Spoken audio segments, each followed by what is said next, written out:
Femina miss India 2020 की runner up रही मान्या सिंह इस वक्त मेरे साथ मौजूद हैं।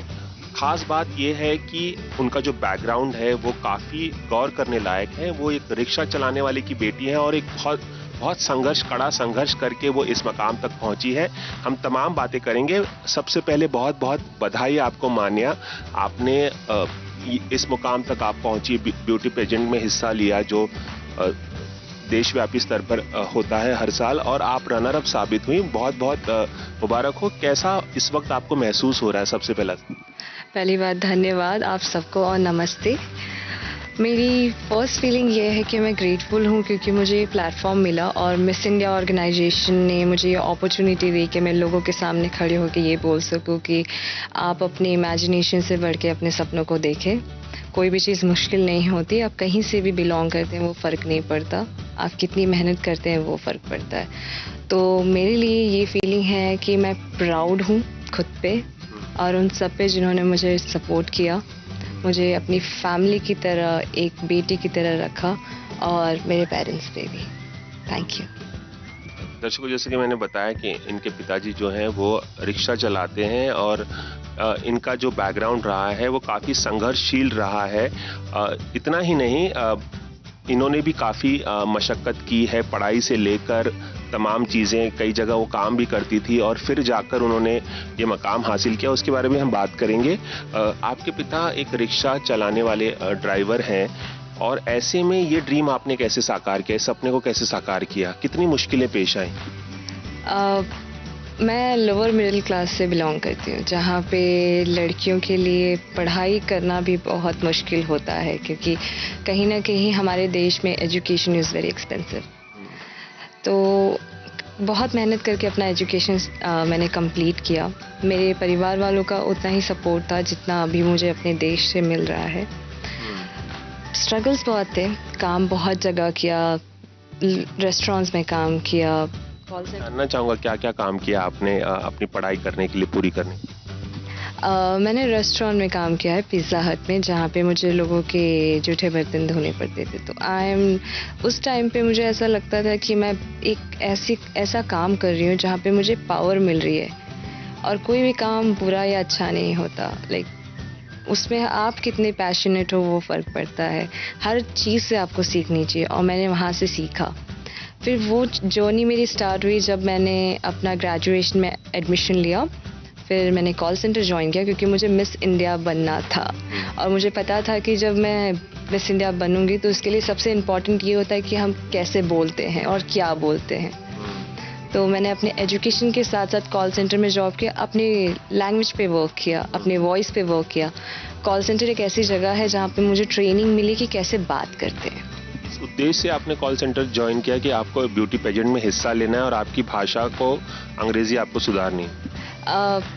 ऐसा कोई लैंग्वेज बैरियर नहीं था कि मुझे अंग्रेजी लहजा सुधारना है। लहजा कैसे बात करते हैं। मेरा नेचर, मैं ऐसे हम्बल बैकग्राउंड से बिलोंग करती हूँ जहाँ पे मुझे सिखाया गया है हमारे परिवार में कि बी डाउन टू अर्थ, हमेशा पैर ज़मीन पे रहने चाहिए और सर आसमान पे रहना चाहिए, क्योंकि हर औरत के सर पे एक इनविजिबल क्राउन होता है। कितना वक्त आपने पिज़्ज़ा हट में काम किया और कितना वक्त आपने कॉल सेंटर में काम किया जब आप अपनी पढ़ाई कर रही थी और आपको यहाँ पहुँचना था? मैंने पिज़्ज़ा हट में काम किया था जब मैं 11th स्टैंडर्ड में थी, और फिर मैंने कॉल सेंटर में काम किया था जब मैं फर्स्ट ईयर ग्रेजुएशन से लेके 3rd ईयर तक थी, और फिर मैंने 14 साल की उम्र से मैंने काम करना स्टार्ट किया है।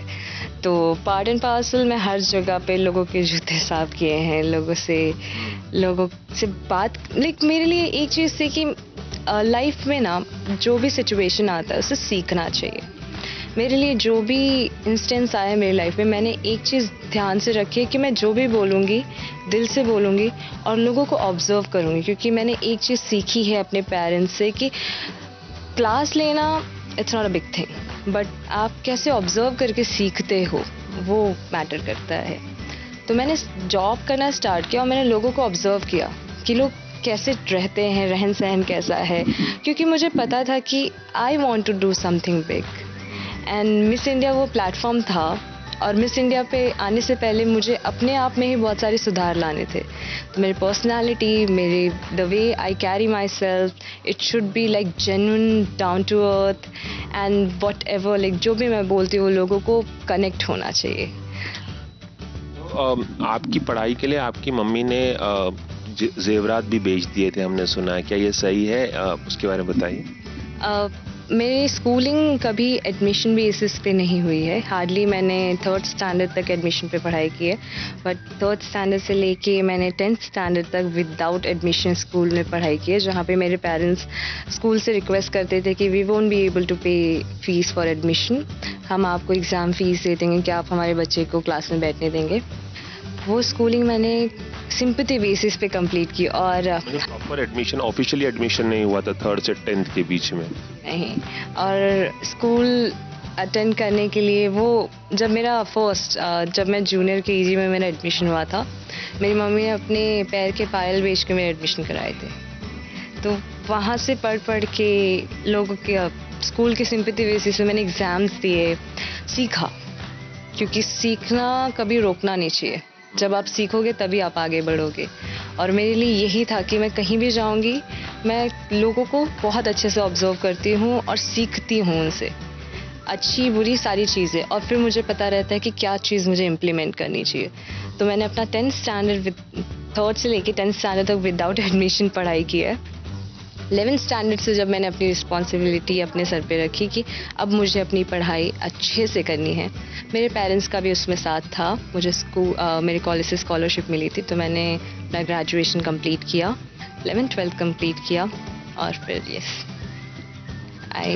एक मोड़ ऐसा भी आया था आपकी ज़िंदगी में जब आप घर से भाग गई थी, ये सच है? क्या हुआ था, क्यों भागी थी आप घर से?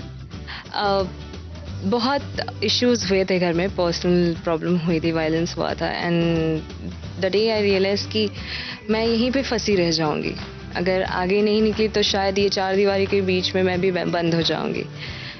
मैं ये बोलना चाहूँगी कि अपने आप को कभी रोके नहीं, क्योंकि मुझे पता था कि मुझे कुछ करना है, और शायद मैं यहाँ पे रुकी तो मैं हमेशा रुकी रह जाऊँगी। तो 14 साल की उम्र में चालू डब्बा होता है ट्रेन का हमेशा, जिसमें लेडीज़ बैठी रहती हैं, तो मैं बिना टिकट लिए मुंबई आई। कहाँ से आप आई हो? गोरखपुर से। उत्तर प्रदेश से आप अकेली आ गई 14 साल की उम्र में, बिना कुछ खाए। 3 दिन का सफ़र होता है, वो तय करके मैं आई मुंबई में। मेरे पेरेंट्स 2 दिन बाद आ चुके थे मुझे ढूंढते, क्योंकि उनको पता था कि वो मुंबई ही मिलेगी। फिर मैंने वहाँ से अपनी जर्नी स्टार्ट की, मेहनत करने का, खुद पे भरोसा रखने का कि हर्डल्स आएंगे, और मेरी लाइफ के हर्डल्स ऐसे थे कि वो इंस्टेंट कभी सेम नहीं रहे, कभी बहुत नीचे, कभी गिरी भी हूँ, कभी टूटी भी हूँ, लेकिन एक चीज़ है कि इतना इमोशनल स्ट्रांग थी मैं, इतनी संस्कार कहते हैं, मेरे परिवार से मुझे ऐसे संस्कार मिले हैं कि कभी खुद को टूटने नहीं दिया। मुझे भरोसा था कि मैं कर लूँगी। मुझे लोगों ने बोला कि तुम छोटी हो, तुम काली हो, तुम मिस इंडिया टाइप नहीं हो, तुम नहीं बन सकती। बहुत सारी जगहों पे मैंने ऑडिशंस दिए, उन्होंने बोला नहीं आप मिस इंडिया टाइप नहीं, आप छोड़ दो ये सपना देखना। बट मुझे लगा कि लोग डिसाइड नहीं कर सकते कि मुझे क्या करना है। मुझे पता था कि मैं क्या चाहती हूँ, मुझे पता है मैं क्या डिज़र्व करती हूँ। मैंने मेहनत किया और आज मैं जब बचपन से लेके जब आप संघर्ष चल रहा था घर में, तब खाने पीने की भी काफ़ी दिक्कतें थी, मतलब पेट भर के खाना भी नहीं मिलता था। इस तरह का संघर्ष भी आपने, वो बुरे दिन भी देखे हैं, उसके बारे में कुछ बता पाएंगे? देखिए, सबकी लाइफ में संघर्ष होता है, सब लोग अपनी प्रॉब्लम्स, सबकी स्टोरी होती है, बैक स्टोरी। मेरी लाइफ में भी था। मेरे पेरेंट्स ने एक रोटी अपने थाली के निवाले हमारी थाली में रखे कि हम खुश रह सके, और मैं ब्लेस्ड थी कि उन्होंने सोचा हमारे बारे में। वहाँ टाइम था जहाँ पे हमारे घर में खाने पीने की प्रॉब्लम थी, हमने अपने रिलेटिव्स की मदद मांगी, बट किसी ने हेल्प नहीं किया। बट हम 4 लोग हैं हमारे घर में, मेरे छोटे भाई, मेरे मम्मी और मेरे पापा और मैं। हम मुंबई की बात है, आप लोग मुंबई में रह रहे थे? नहीं, गांव की बात। गोरखपुर। हाँ, हम चारों ने एक दूसरे का हाथ थामा और एक बात बोली कि ज़िंदगी में हम एक दूसरे के साथ ही रहेंगे, और चाहे कुछ भी हो जाए, चाहे खाने को खाना ना रहे, खाने को अनाज ना रहे घर में, पानी ही रहे, तो भी हम खुश रहेंगे एक दूसरे के साथ। और फिर सबसे बड़ी आप ही हैं, मतलब भाई बहनों में? यस, मैं सबसे बड़ी हूँ और मेरे छोटे भाई हैं। आप जब छोटे छोटे काम कर रही थी, पिज़्ज़ा हट में काम कर रही थी, कॉल सेंटर में, मतलब आप पर घर चलाने की भी जिम्मेदारी थी, क्योंकि माँ शायद गृहिणी है और पापा रिक्शा चलाते थे। मेरी माँ अभी उन्होंने काम करना स्टार्ट किया है। पहले वो गृहिणी थी और मेरे पिता रिक्शा ड्राइवर हैं, तो हार्डली हमारे घर में 250-300 एक दिन में आता है। और हम मुंबई में रहते, तो जहाँ पे रूम का जो रेंट होता है वो काफ़ी एक्सपेंसिव होता है और इवन हर एक चीज़ बहुत एक्सपेंसिव होती है, तो वो मैनेज करना काफ़ी डिफ़िकल्ट था, क्योंकि पढ़ाई भी साथ साथ मुझे कंप्लीट करनी थी। तो मेरे ऊपर एक प्रेशर था कि मुझे फैमिली की रिस्पॉन्सिबिलिटी निभानी है, कि ये ना लगे उनको कि काश मेरा बड़ा बेटा होता तो घर संभाल लेता। तो मुझे पता था कि मैं एक बेटी बनूंगी और घर माँ बाप का सहारा बनूंगी, तो उनको कभी ना लगे कि बड़ा बेटा होना चाहिए था। तो मैं जानना चाहूँगा कि जब आप मिस इंडिया कॉन्टेस्ट में आपने भाग लिया और फर्स्ट रनर अप साबित हुई, तो आपके जो पिताजी हैं, जो इतने सालों से संघर्ष कर रहे हैं, आप लोगों को पालने पोसने का संघर्ष रहा है, आप लोगों का पेट भरने का जो संघर्ष रहा है, क्या रिएक्शन था पिताजी का और माँ का, दोनों का? जिस दिन मैं जीती, जिस दिन अनाउंस हुआ स्टेज पे कि मान्या सिंह उत्तर प्रदेश या मिस इंडिया 2020 रनर अप, मेरी फीलिंग्स वो 1-2 मिनट में, लाइक हमारे स्टेज पे स्टेयरकेस थे, लाइक सीढ़ियाँ थी, वो सीढ़ियों से उतर के वो स्टेज तक जाने का रास्ता मेरे लिए बहुत मुश्किल था, क्योंकि उस छोटे से डिस्टेंस में मेरी पूरी लाइफ की हिस्ट्री मेरे दिमाग में चल रही थी कि फाइनली, क्योंकि एक चीज़ मैंने हमेशा अपने दिल में रखी थी कि मेरे सामने किसी का भी क्राउन आता तो मैं कभी टच नहीं करती थी, क्योंकि वो चाह होती है ना कि यार देखना है क्राउन को। मैंने ये हाथ में जो ठेले होते हैं ना, काम करते करते वो निशान पड़ जाते हैं, ऐसे पकड़ के वो क्राउन टच किया था मैंने। अच्छा, चलिए, बस जाते जाते मैं आपसे पूछना चाहूँगा कि अब आपके आगे की राह क्या है, और ये जो आपने मकाम हासिल किया है इतने संघर्षों के बाद, जाते जाते जो आपकी तरह के कोई मकाम पाना चाहती हैं, कोई सपना देखती हैं, उन लड़कियों को क्या कहना चाहेंगे? एक ही चीज़ कहना चाहूँगी, खुद पे भरोसा रखिए और खुद के सपनों को पूरा करने के लिए चाह रहेगी और पैशन रहेगी तो आप कंप्लीट कर देंगी। कभी हार मत मानिएगा, रास्ते आएंगे जहाँ पे आप गिर जाएंगी, बिखर जाएंगी, लेकिन खुद को समेटने की हिम्मत रखिए और सच में आप खुद पे भरोसा रखिए, आप कर लेंगी। और एक पोएम मैं कहना चाहूँगी, it's like very close to my heart, तो खुद की खोज में निकल तो किस लिए हताश है, तो चल तेरे वजूद को समय को भी तलाश है। धन्यवाद। और बहुत खूब। और जाते जाते बताना चाहेंगे अब आगे आप क्या करना चाहेंगे कि तमाम जो ब्यूटी पेजेंट में लड़कियां भाग लेती हैं वो बॉलीवुड का रास्ता अपनाती हैं, ऐसी कोई ख्वाहिश? मुझे अभी मेरा 1 साल का जर्नी है, मैं इसको एक्सपीरियंस की तरह लेना चाहूँगी। आगे आने वाली कोई भी अपॉर्चुनिटी रहेगी मैं मना नहीं करूँगी, क्योंकि मुझे पता है कि मैं जो भी करूँगी उससे लोग लिटरली देखेंगे कि लड़कियाँ नहीं, उनके परिवार वाले इंस्पायर होंगे, क्योंकि मेरा अगला हर कदम जो होगा वो हर परिवार को इंस्पायर करेगा, वो अपनी लाइफ देखेगा और अपनी बेटियों को आगे बढ़ाएगा। तो यस, जो भी अपॉर्चुनिटी नहीं आएगी मेरी लाइफ में मैं वो ज़रूर फॉलो करूँगी। मान्या, इससे बात करने के लिए बहुत बहुत शुक्रिया, और हम उम्मीद करेंगे कि आपकी जो जर्नी रही है, जो आपका संघर्षों भरा सफ़र रहा है, उससे प्रेरणा लेंगी तमाम लड़कियां और कुछ अपनी लाइफ में भी कर पाएंगे, अपनी ज़िंदगी में भी कुछ कर पाएंगे। और बहुत बहुत शुभकामनाएं आपकी आगे की जर्नी के लिए, आपके आगे के सफ़र के लिए। बहुत बहुत शुक्रिया। Thank you so much, it was wonderful experience with you. Thank you, धन्यवाद आप सब। नमस्ते। कैमरामैन रवि पांचाल के साथ रवि जैन, एबीपी न्यूज़, मुंबई।